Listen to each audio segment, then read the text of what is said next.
Hello, everybody, and welcome back to 31 Days of Halloween on the Calvin Camp Podcast, the podcast where we talk about everything spooky and chilling. I'm Calvin. And I'm Anthony, and today we have A Nightmare on Elm Street, so let's get into it.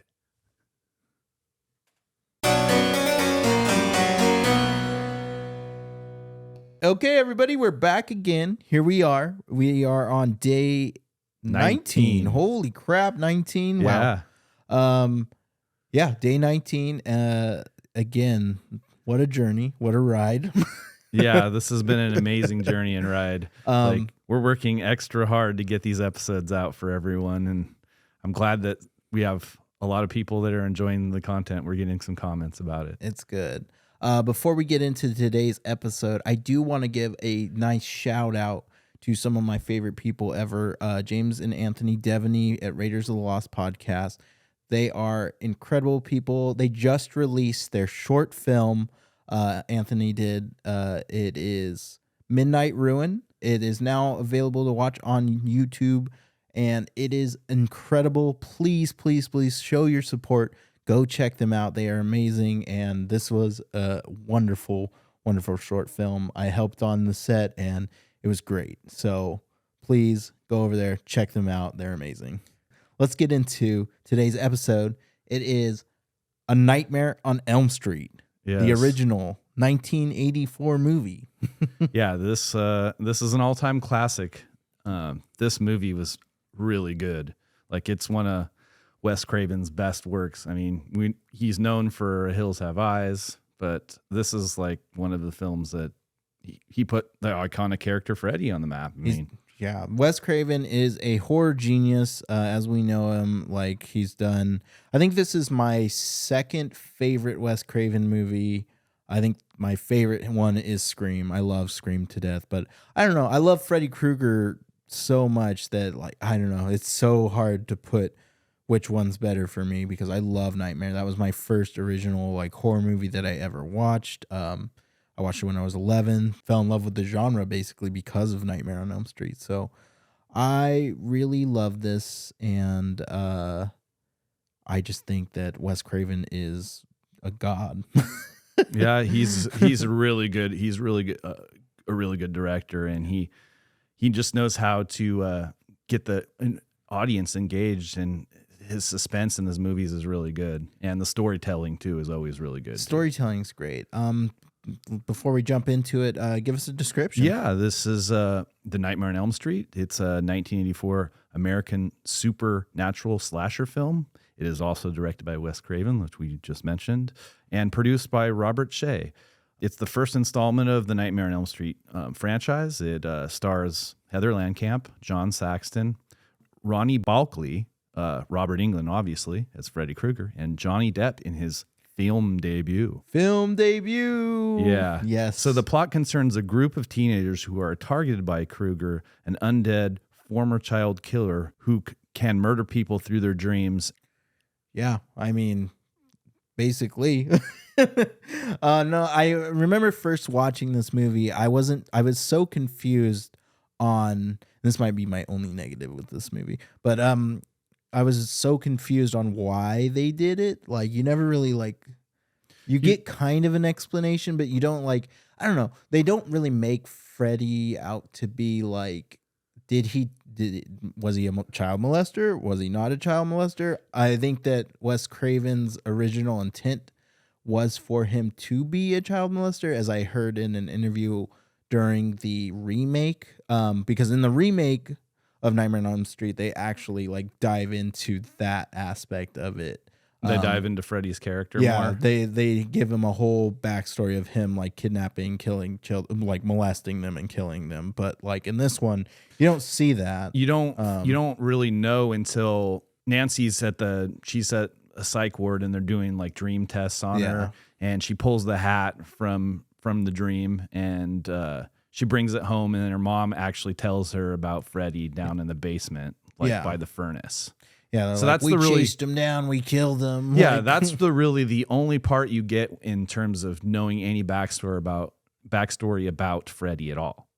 Yeah, but I like also that even though the amount of backstory you do get is, even though it's not a lot, it's still like you're so sucked into the story and you're so like invested in these characters. One of the greatest things about this film is the acting. I think that all of the actors did a fantastic job. Like even for them being young teenage actors, like I think they did great. Like I don't know how you feel. Yeah, about it. I thought Heather Landcamp, she did a really good job. And then this is the first time we actually see Johnny Depp, and Johnny Depp just he's phenomenal. He's in this Johnny movie. Depp. We also have an all-time classic in John Saxon. I think he's done a lot of movies in the 70s, and he was a well-known actor. So it's cool that they got him. They cast him for this for the police officer because he did a really good job. Yeah, he's Nancy's dad, right? Yeah, he's Nancy's dad. His acting was really on point. Now that I'm thinking back about it, like so good. Again, story's really well done too. The pacing of this film is immediate. Yeah, I think that's like one of the best things about it. Besides, obviously, we'll get into the special effects, but the pacing is great. Also to mention, Robert Englund was amazing as well in acting. Robert Englund is incredible. He is one of the best killers ever. Yeah. Robert Englund has been Freddy for a long time. I don't think he's done a Freddy movie in a good long minute, but he was in all of the movies except for the reboot as Freddy. And recently, I don't know if you know this, but he played a character in Stranger Things. I did not know that. And it's really good. So, there's a lot of nods to Nightmare and Stranger Things, season 4 specifically. So it's really cool. Yeah. Robert Englund, he did a great job portraying Freddy Krueger. I liked the getup. I liked his acting as Freddy. He was very just over the top, but like menacing. Like, and psychologically, he was just like he portrayed the character great. Like he's a demented person. Yeah, he's just like fucking. He's playing with his food. Exactly. Like it's really good. The kills in this movie. The kills in this movie are incredible. Some of the best practical and special effects in this movie. I don't even know, like, what special effects did they use? I can't even think. I don't know. Maybe when Nancy's sleeping at Tina's house and he comes through the wall. I don't know. I really don't know. That wasn't special effects. That was like a thick sheet that he pushed against. So it's just practical. Yeah, all practical. Yeah. And then or even like Wes Craven just knows what he's doing, man. Yeah. When Nancy's running up the steps, the whole goo scene with the steps. Yeah, that was great. I remember watching the movie with my wife, and she even was just like, "That's really good effects. That's really good." And I was just like, "Yeah, it's just like her feet sinking into the steps as she's pulling it, like they're goo, like it's goo, you know." Yeah, there's that one. There's the one with Tina is really good. Tina's death was amazing. Yeah. Like thinking about it, like, you know, she's struggling for her life. Rod's freaking out, obviously, and then the sheet comes off, and you just see like the 4 slashes of Freddy's glove like go across her chest and immediately start bleeding everywhere. And then she's drug. You know, she's floating in the air. She's on the ceiling, and then she's up against the wall, and then on the ceiling. And I'm watching this movie from behind Rod's back, as the camera is, and it's like I'm wondering how they did that. Like I think, like obviously wires, maybe a flipped set, but like really well done. Yeah, the way it was portrayed was really amazing. I think even Rod's scene when he's like strangled by the bed sheet in the prison cell is pretty cool too. Yeah, it goes. I think it's funny because like you can see, if you pay attention, you can see like a little wire hanging out of the sheet. So like obviously the sheet was being like fed a certain way. But I thought that the hanging of Rod was good, but the all-time best death, Johnny Depp in his bedroom just sinks into the bed and a fucking volcano of blood just everywhere. And then it was cool how it spread out on the ceiling too. Like I'm just thinking like, okay, that must have been like a flipped set. Like it Yeah, must it have had been to have poured. been. So because it like pours. Yeah, right? Like and even the scene when Nancy's mother goes into the bed, like oh yeah, that, I thought that scene was cool too. a lot of the things. Even when Freddy was like chasing her down in the basement and he was on fire, I thought yeah. it was really good. Oh Yeah. yeah, no, this movie is so special and it's such a wonderful movie. I really, really appreciate this movie. I think that it is my favorite of the slasher films. Scream coming in close second for me. Yeah. But because we've been rewatching them all for the 31 days. Yes, we have. So later in a couple of episodes, I think the next episode we're doing Texas Chainsaw. So like we're covering the bases here, okay? We're covering the nostalgic, iconic characters of horror. Yeah. And obviously, if you watched our Friday the 13th episode, you know how we feel about that movie. Yeah, our Chucky and yeah. Anyway, back to Nightmare. It just does such a great job all around. Everything is really well done. I love the scene where Johnny, Glenn, Johnny, he's playing the boombox when he's talking to his mom on the phone, and he's like doing all the sound effects. He's like, no, it's just some people, just a car rolling by. Yeah, he did a good job with that, and it's cool because that type of stuff wouldn't happen, but getting out of lying to your parents is a good way of just broadcasting it in that way and just showing it off is kind of cool. And then I like that Nancy kind of falls into, well, obviously she falls into the final girl role, turns basically into like Macaulay Culkin Home Alone at the end there with the wires across. Yeah, she lays traps for Freddy. The sledgehammer comes down and hits him. Remember, cool. I'm going to bring him out. Like, yeah, no, it's really good. I loved all of it. All of it is so amazing. It's such a special film. And even the sequels, like 2 is all right. 3, I love. Like Dream Warriors, I love that one. Yeah, that iconic sign. We are the Dream Warriors. Yeah, all these movies are really good in their own way, and just I know that some of them weren't all directed by Wes Craven, but I think the people that did direct them kind of envisioned his vision from this movie, and all the kills and all the different kills are just cool in all the Freddy movies, and they're all original and they're all done in their own way that are really cool. Yeah, love it. If you were to rate this movie, what would you give it? It gets 4.5, 4 out of 5, 4.5.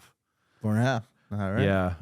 I like the story in this movie. I liked Wes Craven's direction with the special effects. I also forgot to mention I love just the twist in this movie. Like sometimes you don't even know if they're sleeping or is this the dream world or is this the real world? So that was the attention to that was really cool as well. I mean, there's nothing really bad to say about this movie. This movie is an all-time classic, and it's a good movie. Exactly my point. I give it a 5 out of 5. I love this movie. I will defend this movie to the ends of the earth. I think that everything about this movie is great. If there were, like I said, if there were any negatives towards this movie, it would just be like that I want to know more, but like I'm fine with what I got. Like I love this movie. I think the acting's great, the pacing's great, Robert Englund's great, and the directing, the cinematography, the sound effects, the sound design's all really good. The practical effects are incredible. This is just a solid movie, and it is definitely like an annual watch for me. So I love this movie. It's definitely an annual watch for Halloween. That's 100% true. So let's get into the fun fact section of our episode. Kick us off with some fun facts, Calvin. So we got some fun facts for you. New Line Cinema was saved from bankruptcy by the success of this film and was jokingly nicknamed the house that Freddy built. That's interesting. Yeah. It's cool, though. New Line Cinema. Yeah. All of the boiler room footage in the film was shot in the basement of Lincoln Heights Jail in Los Angeles, which was condemned shortly after production wrapped due to the high levels of of asbestos. Asbestos? Asbestos. Come on, Calvin. Words. It's okay. Asbestos. Say it with me. That's such a simple word too. No, just okay. The scene where Freddy's arms elongate were achieved by having men with fishing poles on each side of the alley operating a set of puppet arms attached to Robert Englund. Very cool. He comes out, remember? He's like, yeah. Wes Craven first came up with the basic idea for this movie from a series of articles in the Los Angeles Times over a 3-year period about a group of Southeast Asian refugees from Hmong tribe, several of whom died in the throes of horrific nightmares. The group had come to the U.S. to escape the murderous reign of Pol Pot, and within a year of arriving, 3 men had died, all in similar situations. The young, otherwise a healthy man would have a nightmare, then refuse to sleep for as long as he could, and when he finally fell asleep from exhaustion, he woke up screaming, then died. At autopsy results revealed that they had not died from heart failure, but had simply died. It was this inability to find a cause of death that intrigued Craven so much. Medical authorities have since called the phenomenon Asian death syndrome, a variant of sudden unexpected death syndrome, SUDS, and Brugada syndrome. So that's pretty heavy. Yeah, that was an intense fact. Yeah, that's pretty heavy. That's a crazy. Wes Craven, what was he getting off on? I don't know. That was an intense fact. It was cool though. In the original script, Freddy was a child molester. Okay, there it is. However, the decision was made to change him into being a child murderer to avoid accusations of exploiting a series of child molestations in California around the time of production. He was rewritten as a child molester in the 2010 remake, like I said. So that makes sense. Yeah. So Heather Langenkamp beat over 200 actresses for the role of Nancy Thompson. Among them was Jennifer Grey, Demi Moore, Courtney Cox, Tracy Gold, and Claudia Wells. Wow. They all could have been Nancy. Courtney Cox. She must have been super young. She must have been. The original, she must have been really young, actually, now I'm thinking about it. The original glove was later used in A Nightmare on Elm Street 2, Freddy's Revenge, in 1985, and was also seen hanging on the wall of the workshed in Evil Dead 2. This was a response of the use of the Evil Dead in 1981. The television screen, when Nancy's in her room, Evil Dead's playing. That's right, it is. So, and let's see. However, when Wes Craven loaned the glove to the Nightmare on Elm Street 3 Dream Warriors set, it got lost, and it is rumored to be in possession of Robert Englund's agent. Oh man, you can't take Freddy's glove. The inspiration for the character of Freddy came from several sources in Wes Craven's childhood. Freddy Krueger was a schoolmate of his, with whom he had shared a paper route, and who had bullied him for several years. So Freddy was the bully always. In The Last House on the Left in 1972, Craven also used this experience as inspiration, calling the villain Krug. That is cool. I did not know that. Freddy's burns came from a man with severe burns scars by whom Craven had once been terrified as a child, and Freddy's attire, especially the dirty clothes and hat, was inspired by an alcoholic hobo that Craven saw staring at him through the window one day when he was 10 years old. I wonder if he had that sweater on too. That's interesting. The film cost roughly $1.8 million to produce, of which only $57,000 was reserved for the ambitious special effects.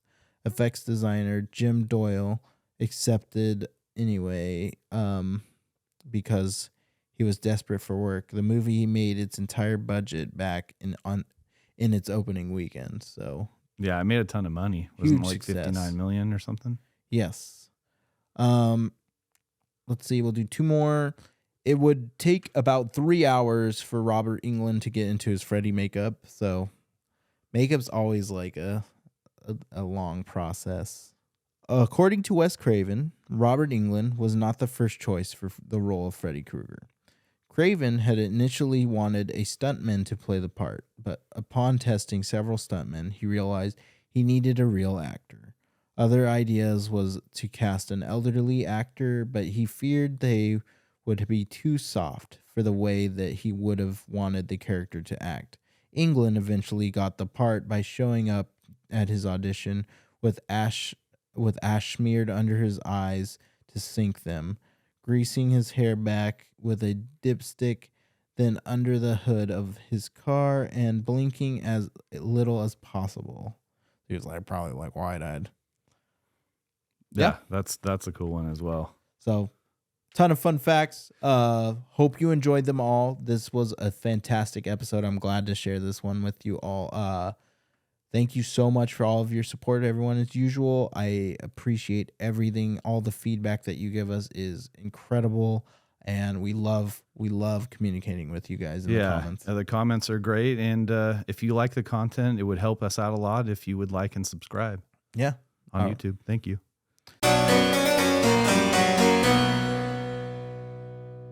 Thank you all so much for watching the Calvin Cam podcast. You can find us on any social media platforms like Instagram or Twitter. Go check our podcast out on Spotify, Apple Podcasts, Google Podcasts, or Amazon Music. We also have YouTube channel, the Calvin Cam. Go over there, hit that like and subscribe button, and follow us there. As well as you can now really support us on Patreon.com. It's probably the best place to support us. So you can go there, join one of our 3 tiers, and help us get bigger and better, and we will appreciate you every step of the way. Thank you all so much for watching. Have a good night.